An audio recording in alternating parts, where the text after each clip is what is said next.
Good. Sermon title today, The Works or the Work of Our Hands.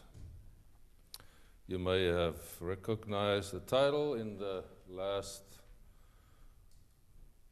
verse of the psalm.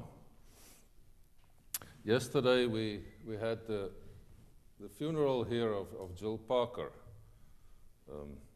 member of the congregation that passed away earlier in the week.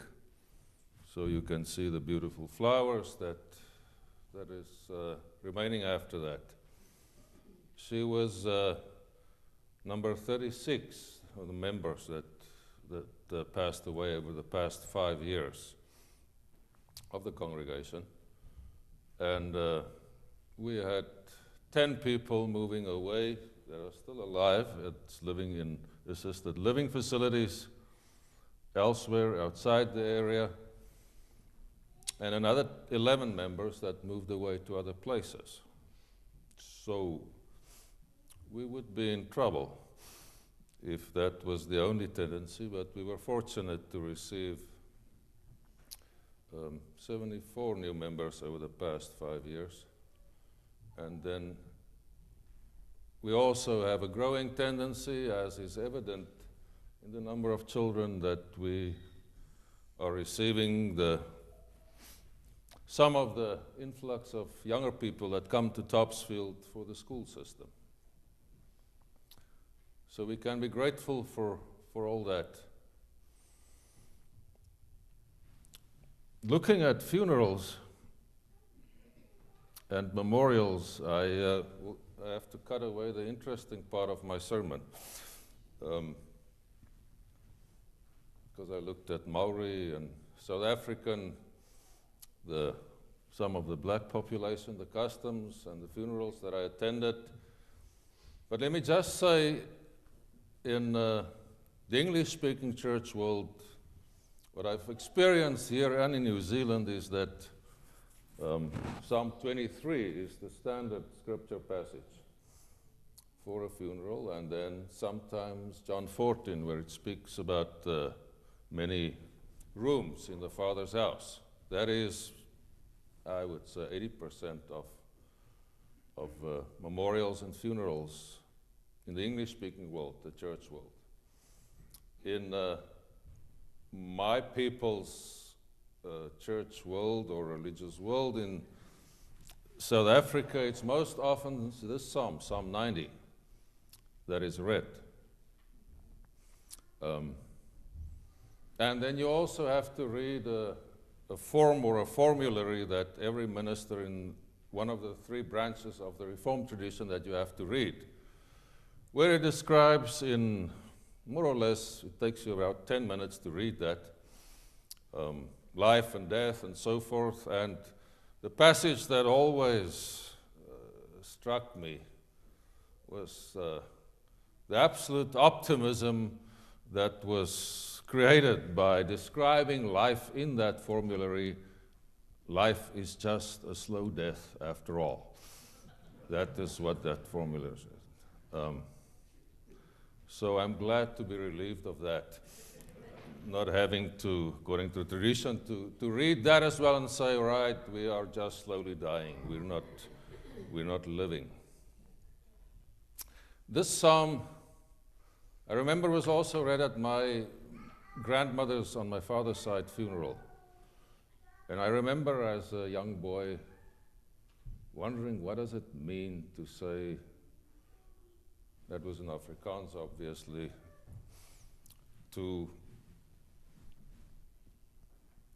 affirm or to confirm or to lift up the work of our hands. Psalm 90 is the first psalm in the 4th book of the Psalms, the collection of Psalms. And it is a communal lament. It was probably created for use in the liturgy in the services, where the priest would read this, and then the last verse is a liturgical response to what the priest would read. That verse 17, where it says, affirm the works of our hands. In prosperity theology, that also got hold of this psalm, it's sometimes translated, or they make good use of the translation of the word, affirm the work of our hands, when it says, prosper the work of our hands. Then the prosperity theologians, or the what I would call the greed theologians, looking at greed and materialism as the basis of everything, they would say, prosper the work of our hands. And just to test my theory, I looked at it and read a few prosperity theologians on this verse, and that's exactly what they say. So if God favors you, riches will plague you and persecute you mercilessly, all that you will receive from God. In the first, this psalm basically has three parts. The first part is a description of our mortality in relation to God as the all-powerful, and then man or humanity as having an existence that is transient in nature, that is over like this, and that ends before it has properly started, and that doesn't really feature very well in the bigger scheme of things. The second part, which takes a moral line, says, in this relationship with God as the eternal one and us as the transient one, man's sin, or humanity's sin, creates a situation of judgment, where God will judge all the works of our hands. Everything that we did will be judged by God, and God's anger will consume us because we are guilty. That's what this psalm says. And then the last part of this psalm is where there's a restorative theme embedded in the text, in this poem, where it says, if you enter into the right relationship with God, God is a forgiving God. There is mercy for you. And when you have asked your forgiveness and returned to God and get into the right relationship with God, then you can pray, God, the work that we do, please affirm that. And then the people would respond, as I've said, after the priest have read the psalm, yes, please affirm or lift up the work of our hands, what we do. That lift up or affirm the works of our hands, or as some translations say, prosper the work of our hands, or let the work of our hands flourish. That is a Hebrew word, the word kun, which means to bring something to the erect position, to lift it up and to affirm it so that it is firm where it stands. I think this is one of those troubling verses in the Bible, just like in the Lord's Prayer, where we are asking God to treat us according to how we treat others. In the Lord's Prayer, forgive us in the same way that we forgive others. And here, this psalm asks something similar. God, please, let the work that we do, the life that we live, may that stay with us, and may that have an effect that is lasting in the world. Now, sometimes when I look at myself, I don't pray this with a lot of commitment. Because some of the things that I keep myself busy with, I said, well, it's better that this just disappear. I don't want anybody else to suffer the consequences of this. But I think it is a good text to bring us into a moment of thorough contemplation. Because I think Newton's second law is valid. For every action, there is a reaction. And as this whole universe is unfolding in the process, we are part of that process. And what we do sometimes set in motion processes and things with long-term effect that can either be healing and life-giving, or that can be destructive, devastating, and deadly.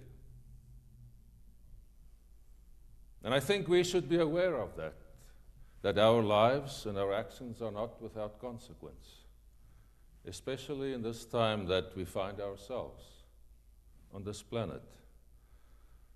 I read sometime last night this snippet that over the past 150 years, the excess heat generated by greenhouse gases, 90% of that was absorbed by the oceans. And on average, over that span of 150 years, the energy that had to be absorbed by our oceans is the equivalent of one atomic explosion like Hiroshima every second. Over 150 years, every second, that energy. It has obviously increased because industrial activity was much lower in the year 1871, which I think takes us back 150 years. It is now between 3 and 6 atomic bombs energy every second that our oceans have to absorb. Therefore, the green initiative of the church, I think, is a moral issue where we do not have much luxury, but we have to support it with our whole hearts. So that we can ask, oh God, please affirm the work of our hands the way we are in the world. It is also a time to contemplate and to reflect on where we stand in the life of our nation at this stage, where there is so much that is disturbing, and especially, and this is my thing, to talk about the toxic nature of the discourse between us. And we should guard as God's people to prevent that from entering and increasing and getting a foothold in our community. We should always interact with one another so that we can ask, oh God, affirm, make steadfast, strengthen the work of our hands the way that we are as a community as well. It is also a time of great consequence for us as church specifically, as we will enter into a congregational meeting at the end of this month to contemplate the long-term future of the church and how to employ our assets. And let us do that as well, prayerfully